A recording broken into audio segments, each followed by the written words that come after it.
Let's find all the real zeros, including any complex zeros or imaginary zeros that we may have in a polynomial function. And we're still going to use our rational zero theorem, since that's kind of what we've been talking about here for the last 2 or 3 examples or videos. And so I've got h of x equals 9x to the 4th plus 5x squared minus 4. Now you can see I've already graphed this, but I still want to use my rational zero theorem. So all my possible zeros are all the factors of 4 over all the factors of 9. So let's see, we would have plus or minus 1, plus or minus 2, plus or minus 4. There's my factors of 4. And my factors of 9 are plus or minus 1, plus or minus 3, and plus or minus 9. So all my total factors would be plus or minus 1, plus or minus 2, plus or minus 4, plus or minus 1/3, plus or minus 2/3, plus or minus 4/3, and let's see what else we got here, plus or minus 1/9, plus or minus 2/9, and let's see, plus or minus 3 over 9 would be the same thing as plus or minus 1/3. So I'm looking at this graph here, and I can see that I got a zero that's getting pretty close to -1 and pretty close to +1. These are positive zeros. And I'm looking at all my possible rational zeros, and I'm kind of narrowing down. I don't see any integers as zeros, and so I'm kind of narrowing down on that plus or minus 2/3. So let's use some synthetic substitution, where we're going to synthetically substitute 2/3 and -2/3, and let's see what we get, and see if we can end up with a depressed polynomial at least, which I got a feeling is going to give us some complex zeros. So I'll start with 2/3, so I put 2/3 in the box, and I'm bringing down my coefficients. Well, I got 9x to the 4th, but I don't have any x cubed, so I'm going to put a placeholder there as a 0.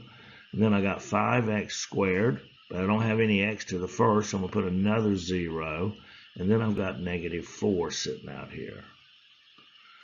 All right, well, let's bring down the 9. So 2/3 times 9. Well, 3 going to 9 3 times. 3 times 2 is 6. 0 and 6 is 6. And then 2/3 times 6. Well, 3 will go into 6 2 times, and 2 times 2 is 4. 5 plus 4 is 9. And 2/3 times 9 will go in there 3 times. 3 times 2 is 6. 0 and 6 is 6. And then 6 times 2/3 is 3 will go into 6 2 times, and 2 times 2 is 4, so it's +4. And -4 and +4 is 0. So 2/3 is a 0 of this function.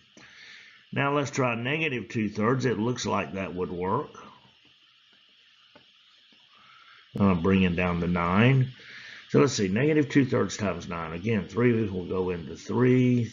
3 will go into 9 3 times, and -2 times 3 is -6. 6 and -6 is 0. And -2/3 times 0 is 0.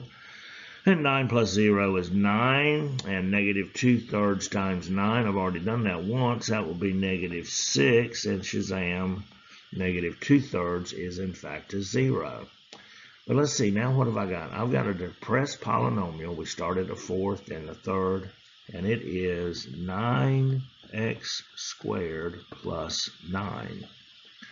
Well, I could factor out 9, correct? So I got 9 now is equal to x squared plus 1.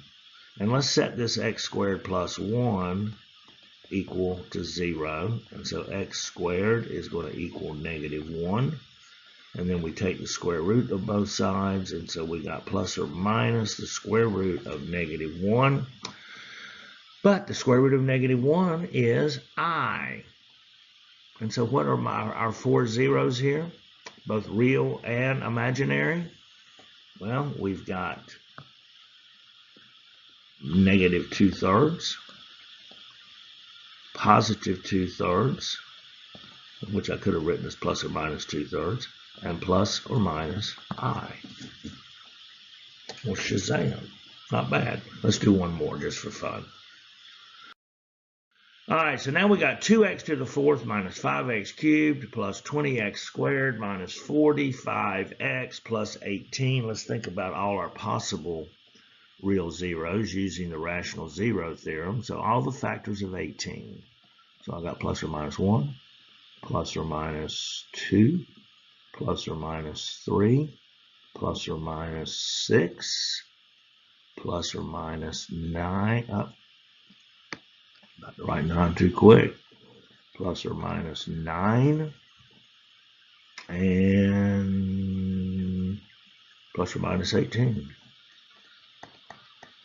And that is over plus or minus 1 and plus or minus 2.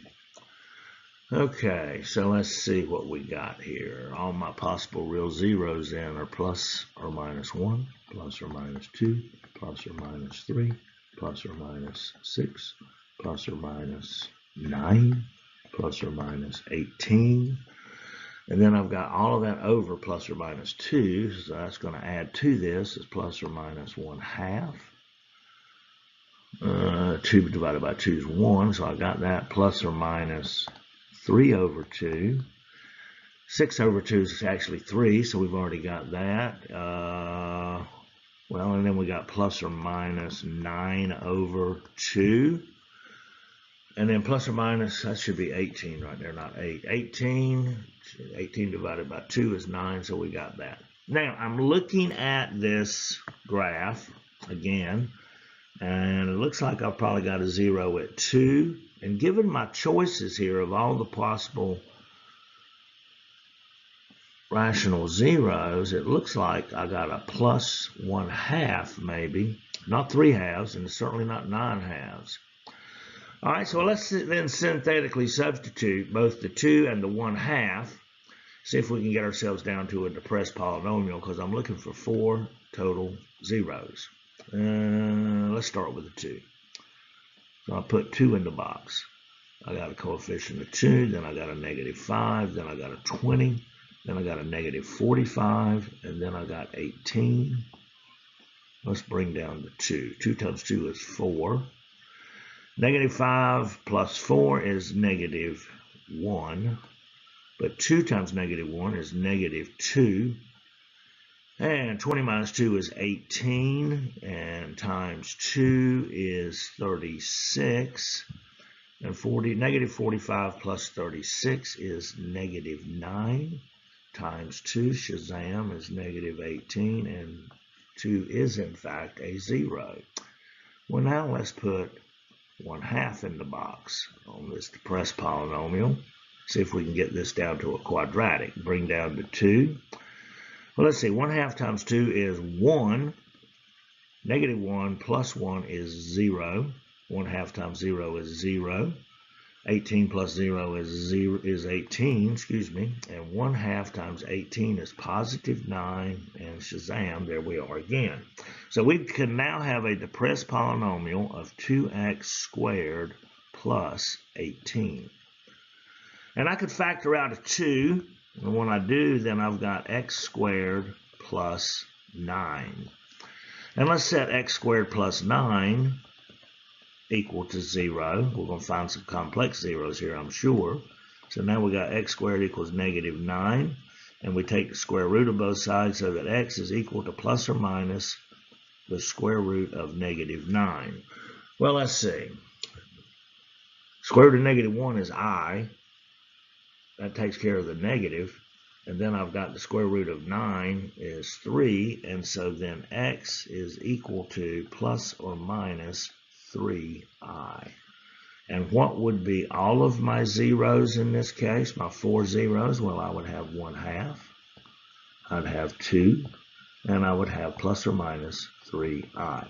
So the rational zero theorem helped me narrow down the field, get it to a quadratic.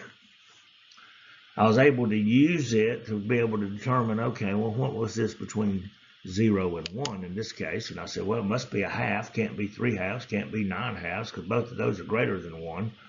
It looked like the 2 was dead on, and so there we are, Shazam.